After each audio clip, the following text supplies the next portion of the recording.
Soyons honnêtes une seconde. Avez-vous déjà ressenti cette frustration immense après avoir passé 8 heures sur l'eau, le bras en compote à force de lancer de gros leurres, pour ne ramener qu'un ou deux pauvres brochetons de 50 centimètres? Vous vous dites que la météo n'était pas bonne ou que la lune était dans la mauvaise phase. Mais laissez-moi vous poser une question qui fâche.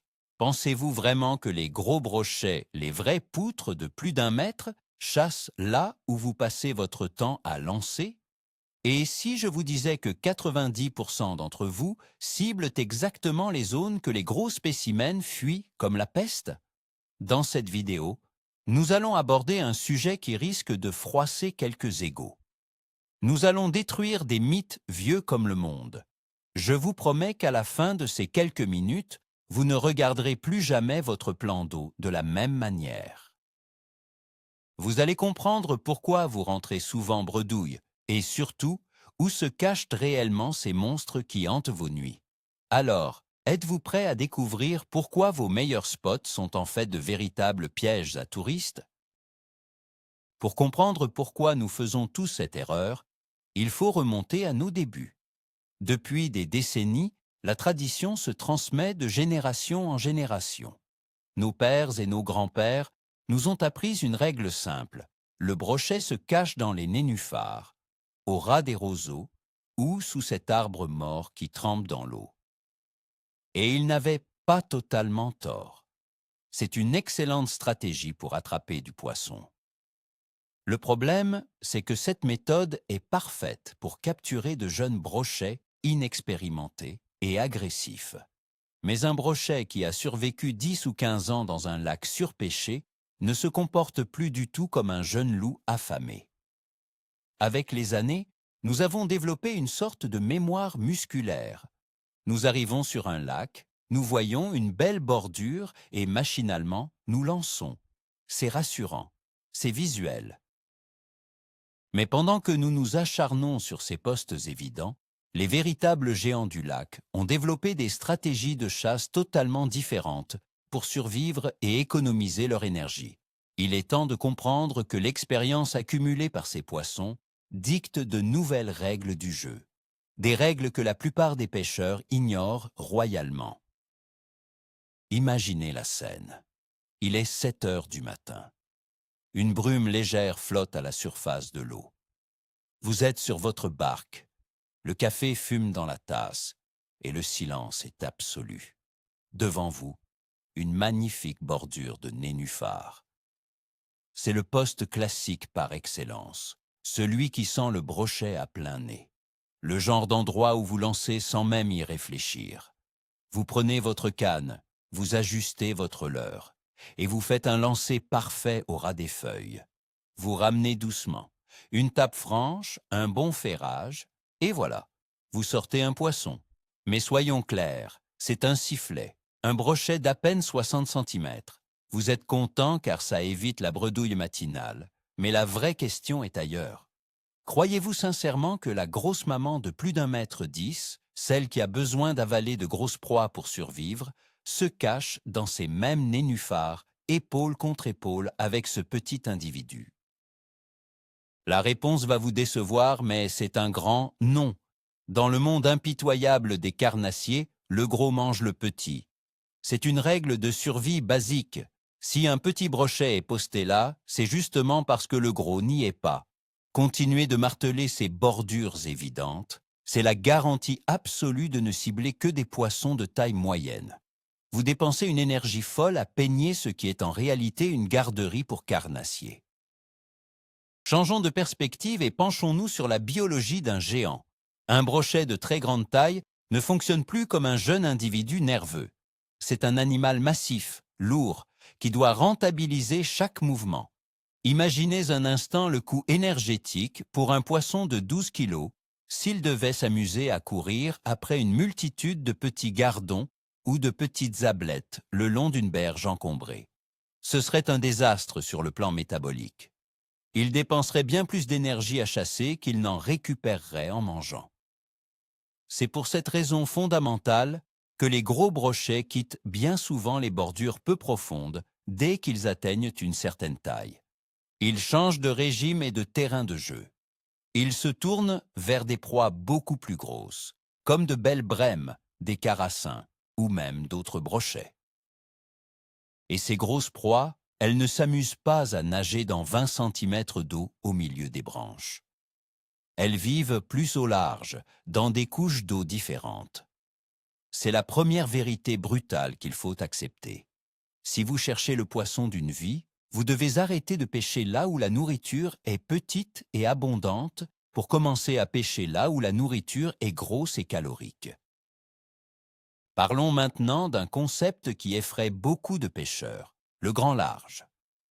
Visualisez ce moment où vous naviguez au beau milieu de votre lac. Autour de vous, il n'y a rien. Pas un arbre, pas un brin d'herbe.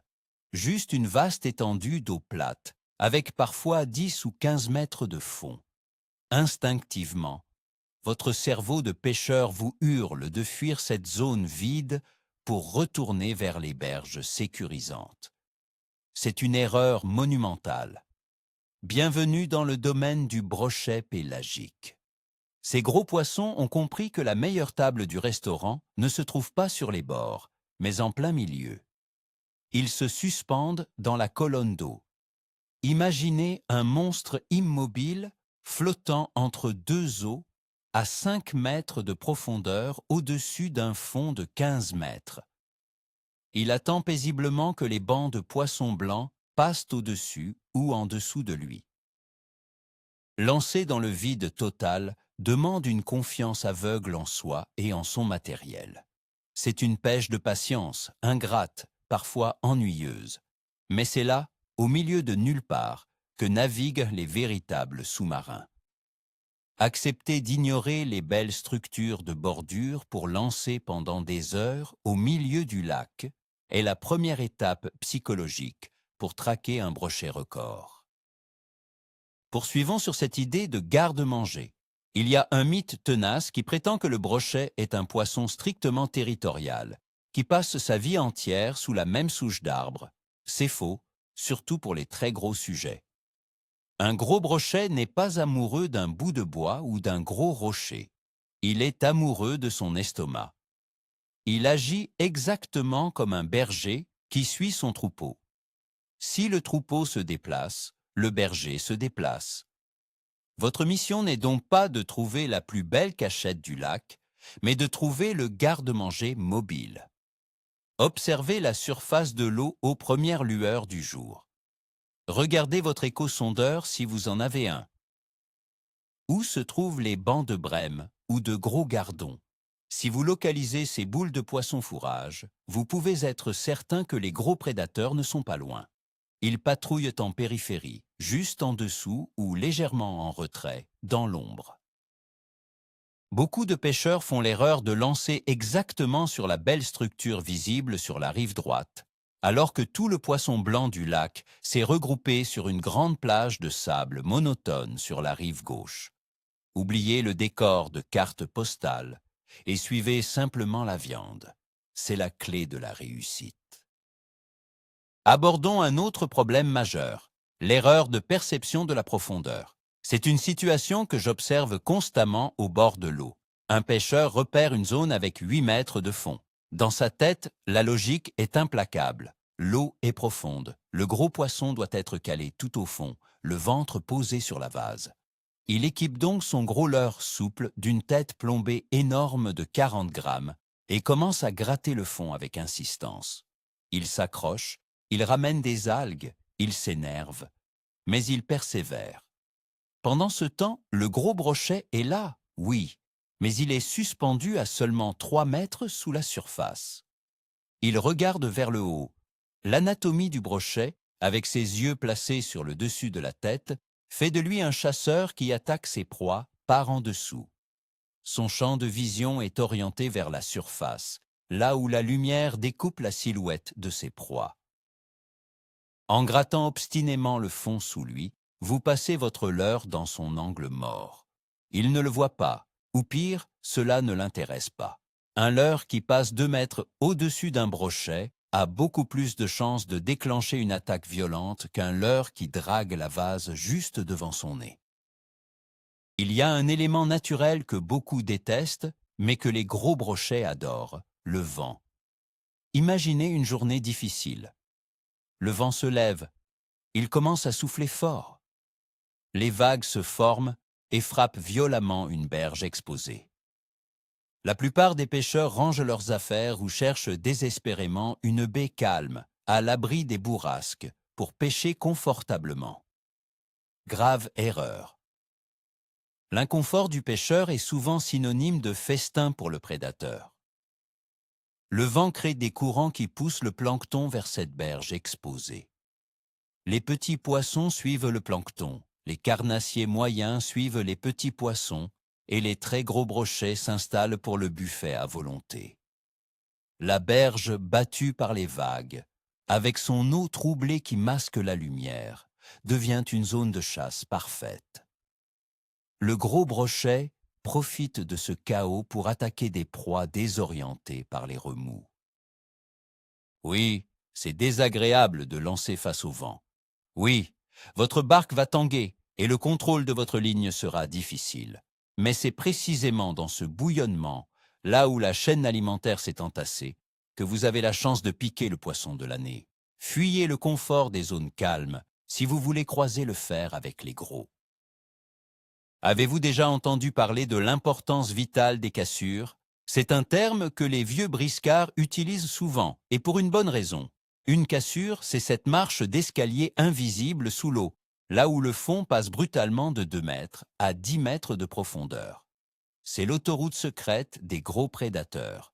Imaginez la scène. Vous êtes sur votre bateau, vous approchez d'un haut fond herbeux. L'erreur classique consiste à jeter l'ancre sur la partie profonde et à lancer votre leurre sur le plateau peu profond pour le ramener vers vous. Vous peignez le haut du plateau, là où nagent les sifflets. Mais le grand brochet, lui, est embusqué sur la pente de la cassure. Il utilise l'obscurité des profondeurs pour observer le plateau illuminé. Il attend qu'une proie imprudente franchisse la limite et bascule dans le vide pour l'aspirer. Pour le tromper, vous devez inverser votre approche. Positionnez-vous sur le plateau peu profond et lancez vers le grand bain. Ramenez votre leurre pour qu'il remonte le long de cette falaise sous-marine, imitant un poisson blessé qui tente de rejoindre la sécurité du haut fond. C'est à ce moment précis, à la limite de la cassure, que l'attaque se produira. Ne pêchez plus la surface, pêchez les reliefs invisibles. Brisons maintenant le mythe sacré du coup du matin. Depuis toujours, on nous vend cette image romantique. Il faut être sur l'eau à 5 heures du matin, au lever du soleil, car c'est là que tout se passe. Pour les petits poissons très actifs, c'est souvent vrai. Mais pour les gros brochets, la donne est différente. Ces mastodontes ne mangent pas tous les jours. Lorsqu'ils décident de chasser, ils ne regardent pas leur montre pour savoir si le soleil vient de se lever. Ils réagissent à des fenêtres d'activité très précises, souvent liées à des changements minimes de l'environnement. Cela peut être le vent qui tourne d'un coup à 14 heures, une baisse soudaine de la pression atmosphérique en plein après-midi, ou un ciel qui se couvre brusquement. J'ai vu d'innombrables pêcheurs s'épuiser de l'aube jusqu'à midi, puis rentrer chez eux en pensant que la journée était finie, convaincus que les poissons avaient la gueule clouée. C'est souvent à 15 heures, sous un soleil de plomb, mais avec une légère brise nouvelle, que les gros se mettent en mouvement pour une courte fenêtre d'une demi-heure. Si vous voulez un trophée, oubliez les horaires de bureau. La persévérance tout au long de la journée et la capacité à repérer ces micro-changements climatiques sont bien plus importantes que d'être le premier sur l'eau au chant du coq. Parlons un peu de la taille de vos leurres et de leur présentation. Il y a une tendance moderne qui consiste à jeter d'énormes morceaux de plastique de 30 ou 40 cm en espérant sélectionner uniquement les gros brochets. Sur le papier, c'est une approche logique. Grosse bouchée, gros poisson. Mais il y a un piège que la majorité ignore. Lancer un leurre géant dans une mauvaise zone est non seulement inutile, mais totalement contre-productif. Imaginez le raffut que fait un tel pavé en tombant dans l'eau. Si vous balancez ça au milieu d'une baie peu profonde ou directement sur la tête d'un poisson méfiant, La seule chose que vous allez réussir à faire, c'est de l'effrayer pour le reste de la journée. Le gros brochet déteste les comportements non naturels.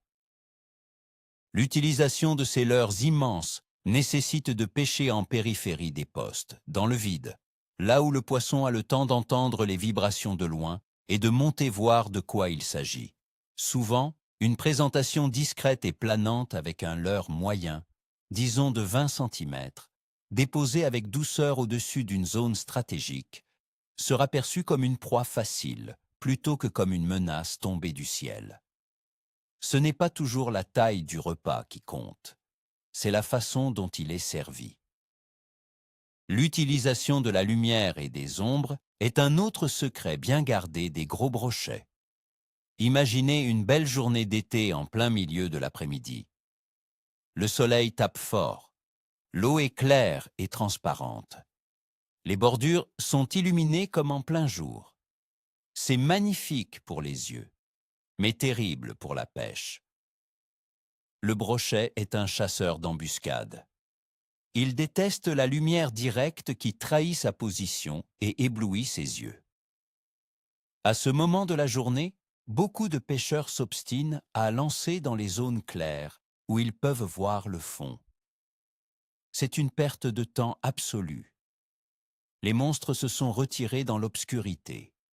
Ils cherchent l'ombre dense d'un grand arbre qui surplombe l'eau, la face cachée d'un pont imposant, ou tout simplement la pénombre des profondeurs. Ils s'installent à la limite exacte entre l'ombre et la lumière, cachés dans le sombre, les yeux fixés vers la zone éclairée en attendant qu'une proie s'y aventure. Si vous voulez déclencher une touche pendant les heures chaudes et lumineuses, arrêtez de pêcher en pleine lumière. Cherchez les zones d'ombre les plus denses et faites passer votre leurre de la lumière vers l'obscurité. Jouez avec les contrastes, car c'est exactement ce que font ces vieux prédateurs pour rester invisibles. Avez-vous déjà ressenti cette sensation d'être sur une mer morte? C'est un moment très particulier à la pêche. Vous êtes sur un spot qui d'habitude regorge de vie. D'ordinaire, vous voyez des petits poissons sauter à la surface, des chasses éclater de temps en temps, des sifflets qui tapent sur votre leurre. Et là, aujourd'hui, rien. Le silence absolu. Pas une écaille qui brille, pas une touche, pas un mouvement. L'eau semble morte, comme figée. La réaction normale de 99% des pêcheurs face à cette situation est de démarrer le moteur et de changer de poste. Ils se disent que la zone est vide. Mais attendez un instant et réfléchissez comme un prédateur. Pourquoi un poste d'habitude vivant deviendrait-il soudainement désert et silencieux? Souvent, la réponse fait 1,20 m et pèse 15 kg. L'arrivée d'un super prédateur sur une zone a le don de figer la vie alentour. Les petits poissons s'écrasent au fond, tétanisés, et les brochets de taille moyenne déguerpissent pour ne pas finir au menu. Ce silence de cathédrale, ce vide apparent, est souvent le meilleur des indicateurs. Ne fuyez pas. Concentrez-vous, ralentissez votre pêche, soignez vos animations. Vous pêchez peut-être l'eau du plus gros poisson du lac, et c'est lui qui a fait le vide autour de vous. Comprendre la thermocline est peut-être l'une des armes les plus sous-estimées du pêcheur d'eau douce. Imaginez que nous sommes en plein mois d'août. L'eau de surface est chaude, presque comme l'eau d'un bain. Vous savez que le brochet n'aime pas l'eau trop chaude, car elle manque cruellement d'oxygène. Logiquement, vous prenez un leurre très lourd et vous allez gratter le fond à 20 mètres de profondeur, en vous disant qu'au fond, l'eau est bien fraîche. Et vous enchaînez les lancers inutiles. Pourquoi? Parce que vous avez oublié la chimie de l'eau. Dans un lac profond, en été, l'eau se sépare en couches. La couche supérieure est chaude, la couche du fond est froide, certes, mais elle est totalement morte, dépourvue de l'oxygène nécessaire à la survie des poissons. Entre ces deux couches se trouve une bande d'eau magique, large de quelques mètres seulement, appelée la thermocline. C'est ici, et seulement ici, que l'eau est à la fois fraîche et chargée en oxygène. Tout l'écosystème du lac s'y retrouve concentré. Les gros brochets se suspendent exactement dans ce couloir invisible, souvent à 8 ou 10 mètres sous la surface, peu importe que le fond soit à 30 mètres. Si vous pêchez sous cette limite, vous pêchez un désert anoxique. Apprenez à trouver cette couche de confort et vous trouverez les poissons actifs. La pêche hivernale demande aussi un sérieux changement de logiciel mental. Beaucoup pensent que parce qu'il fait froid, les poissons s'enterrent dans la vase et ne mangent plus. C'est une aberration. Un gros brochet doit continuer à s'alimenter, même sous la glace. Mais son métabolisme ralentit énormément. Oubliez les animations frénétiques, les gros leurres récupérés à toute vitesse qui fonctionnent en septembre. En plein hiver, une proie qui nage vite est une anomalie qui éveille la méfiance ou tout simplement une proie qui demande trop d'énergie à poursuivre. L'erreur commune est de continuer à pêcher aux mêmes endroits, de la même manière qu'en automne. En hiver, les poissons blancs se regroupent massivement dans des fosses ou des zones plus profondes où la température de l'eau est stable, souvent autour de 4 degrés au fond. Les gros brochets les suivent. La technique devient chirurgicale. Il faut trouver ces rassemblements massifs et pêcher extrêmement lentement. Un gros leurre souple planant, animé au ralenti près du fond, avec de longues pauses de plusieurs secondes, sera la clé. Le brochet viendra le cueillir en douceur, souvent sans violence. C'est une pêche de concentration extrême où chaque vibration compte, bien loin de la frénésie des pêches estivales de bordure. Parlons des anomalies isolées. La plupart des pêcheurs sont attirés par le spectaculaire. Si un lac possède une immense forêt d'arbres morts à demi immergés, vous pouvez être certain que toute la flotte de barques du week-end va venir s'y agglutiner. Ça a l'air parfait. C'est une véritable jungle sous-marine, magnifique à pêcher. Mais à cause de la pression de pêche constante, les vieux poissons, ceux qui ont déjà goûté au métal des hameçons, ont appris à fuir ces zones de guerre dès qu'ils entendent le premier moteur arriver. Ils deviennent paranoïaques. Au lieu de pêcher ces mégastructures évidentes, cherchez le détail ridicule que tout le monde ignore. Ce peut être un vieux pneu ensablé au milieu d'une plage monotone, une simple petite butte de gravier sur un fond plat de vase, ou un seul tronc d'arbre solitaire coulé à 60 mètres du bord. Ces microstructures invisibles depuis la surface n'attirent l'attention d'aucun pêcheur. Elles offrent donc une tranquillité absolue. C'est souvent là, calé contre ce malheureux bout de bois insignifiant situé au milieu de nulle part, que le vieux patriarche du lac a élu domicile. L'anomalie invisible est 1000 fois plus productive que la structure de carte postale que tout le monde matraque. Une scène classique qui rend fou n'importe quel pêcheur. Le suivi jusqu'au bateau. Vous ramenez votre leurre. Tout vous semble parfait. Et soudain, à 2 mètres de la coque, vous voyez cette masse verte énorme qui suit lentement votre ligne. Vous retenez votre souffle. Le poisson regarde le leurre. Il s'approche à quelques centimètres. Et au moment où vous sortez le leurre de l'eau, il fait demi-tour dans un tourbillon moqueur. Pourquoi n'a-t-il pas mordu? La première erreur est de croire qu'il n'avait pas faim. S'il a suivi sur 20 mètres, c'est qu'il était en mode chasse. Ce qui l'a arrêté, c'est vous, ou plutôt l'absence de déclencheur final. Un gros brochet suit souvent pour analyser sa proie avant d'engager le coup mortel de ses mâchoires. Il attend que la proie fasse une erreur, qu'elle panique ou qu'elle bute contre un obstacle. En ramenant votre leurre de façon linéaire jusqu'à la surface et en le sortant brutalement, vous n'offrez aucun déclencheur. L'astuce des professionnels est la technique du 8 en fin de course. Au lieu de sortir le leurre, plongez le sion de votre canne dans l'eau au ras du bateau et décrivez un large 8. Cela simule une proie acculée qui tente une ultime manœuvre d'esquive. C'est souvent ce changement de direction erratique sous le bateau qui fait exploser la surface et craquer les plus gros sujets. La discrétion est un sujet que l'on aborde trop peu. Imaginez un pêcheur moyen qui arrive sur son poste. Il coupe son gros moteur thermique à la dernière seconde, L'ancre en métal tombe lourdement au fond de l'eau avec fracas. Une boîte de leurre tombe sur le pont en aluminium. Et la conversation avec son collègue résonne sur le lac silencieux. Dans son esprit, il n'a rien fait de mal. Il est prêt à lancer. Dans la réalité subaquatique, l'onde de choc générée par ces bruits s'est propagée à des centaines de mètres. L'eau est un conducteur de son exceptionnel. Les petits brochets, un peu bêtes, s'en moquent parfois. Mais la vieille femelle méfiante, qui a appris à associer ses sons métalliques au danger, s'est déjà plaquée au fond, verrouillant ses mâchoires pour les 3 prochaines heures. Pêcher les gros brochets, c'est comme chasser le grand gibier en forêt. Il faut approcher votre zone avec une furtivité absolue. Coupez le moteur thermique bien à l'avance, finissez à l'électrique ou au rame. Évitez les bruits de pas lourds sur la barque, chuchotez si vous devez parler. Lancez avec fluidité pour que votre leurre pénètre l'eau en douceur. Votre comportement à bord dicte la réussite de votre premier lancer.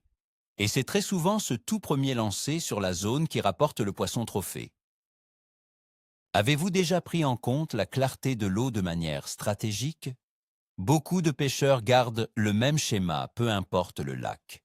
S'ils aiment pêcher à 2 mètres de profondeur chez eux, ils pêcheront à 2 mètres de profondeur partout ailleurs. C'est une erreur fatale. Le comportement d'un gros carnassier est intimement lié à la distance à laquelle il peut voir. Sur un lac aux eaux cristallines où la visibilité approche les 6 mètres, les poissons sont extrêmement craintifs. La lumière pénètre profondément et un gros brochet se sentira vulnérable s'il chasse près de la surface. Il décalera naturellement sa zone d'activité plus en profondeur, disons autour des 7 à 10 mètres, pour trouver ce sentiment de sécurité tout en gardant une vision claire sur ses proies. À l'inverse, si vous allez sur une rivière ou un étang où l'eau est teintée, marron, avec une visibilité de 50 cm à peine, le jeu change totalement. La lumière ne traverse pas. Le brochet, pour pouvoir chasser à vue, est obligé de se rapprocher de la surface et des berges, là où la faible luminosité ambiante lui permet encore de distinguer des silhouettes. Adaptez votre profondeur de pêche, non pas en fonction du fond, mais en fonction de la visibilité sous l'eau, est une mécanique intellectuelle indispensable pour localiser les gros sujets. L'un des plus grands défauts du pêcheur moderne est son impatience. Nous avons des vises à 100 à l'heure et nous voulons que la pêche soit immédiate. On arrive sur l'eau, on prend la canne et on commence à lancer frénétiquement dans toutes les directions, espérant qu'un leurre passe par hasard devant le nez d'un poisson. On agit comme une machine à lancer, mais la vraie traque d'un poisson record exige d'inverser ce processus. Il faut réapprendre le pouvoir de l'observation. Avant même de faire votre premier lancer, prenez 15 minutes pour scruter le plan d'eau. Éteignez le moteur. Regardez les courants de surface créés par le vent. Écoutez. Cherchez du regard les mouvements d'oiseaux aquatiques, comme les grèbes ou les cormorans, qui trahissent la présence de bancs de poissons fourrage. Observez la surface pour repérer le moindre petit gobage de poissons blancs. Analysez comment le soleil frappe telle ou telle berge. Le temps que vous perdez à ne pas lancer, vous le gagnez en informations précieuses. Pêcher au hasard pendant 5 heures est infiniment moins productif que d'observer pendant 1 heure pour ensuite réaliser 10 lancers parfaitement calculés sur la bonne zone. La pêche au gros brochet est un jeu d'échecs, pas une course de vitesse. Il y a une maladie très grave chez les passionnés de pêche, le syndrome du vieux souvenir. Nous l'avons tous vécu. Il y a 7 ans, lors d'une fin de journée pluvieuse, vous avez sorti un magnifique brochet de 95 cm derrière ce gros rocher, au bout de la baie. C'était un moment magique, gravé dans votre mémoire. Depuis ce jour précis, chaque fois que vous passez à côté de cette baie, vous allez lancer derrière ce rocher. Vous y passez 1 heure à chaque sortie, persuadé que l'histoire va se répéter. Mais l'environnement change. La souche qui abritait les proies a pourri. Le niveau de l'eau n'est plus le même. La végétation a poussé différemment. Le gros brochet qui s'y trouvait n'est plus là depuis des années. Pourtant, vous continuez de poncer ce poste par pure nostalgie, perdant un temps précieux. Briser cette mémoire musculaire et affective est d'une difficulté extrême. Mais c'est une étape obligatoire. Vous devez accepter qu'un lac est un écosystème vivant, en perpétuel mouvement. Les bons postes d'il y a 5 ans sont peut-être les déserts d'aujourd'hui. Arrêtez de pêcher vos souvenirs. Forcez-vous à explorer de nouvelles zones du lac, même celles qui vous semblent ennuyeuses au premier regard. C'est là-bas que s'écrivent les nouveaux souvenirs. Finalement, le changement le plus important doit s'opérer dans votre tête. Tant que vous pêcherez en pensant comme un homme qui promène un bout de plastique dans l'eau, vous resterez un pêcheur moyen. Vous devez subir une véritable mutation mentale et commencer à penser comme le super prédateur que vous traquez. Mettez-vous à sa place. Si vous pesiez 12 kilos, que vous détestiez la lumière forte, que le moindre de vos mouvements vous coûtait une énergie folle et que votre seul but dans la journée était de manger une grosse brème sans faire le moindre effort, où vous mettriez-vous? Certainement pas au milieu des petits sifflets excités dans 1 mètre d'eau en pleine lumière. Vous seriez tapi dans l'ombre, suspendu dans une cassure obscure, ou en patrouille silencieuse derrière un énorme banc de poissons blancs, en plein milieu du vide pélagique, attendant la bonne fenêtre météo pour frapper. Voilà le vrai secret. La mécanique du lancer, le choix de la couleur du leurre, la marque de votre moulinet, tout cela n'a qu'une importance secondaire. Ce qui fait la différence entre celui qui sort un brochet d'1,20 m et celui qui pleure sur des sifflets, c'est la compréhension intime et sans pitié de la logique implacable de survie du carnassier.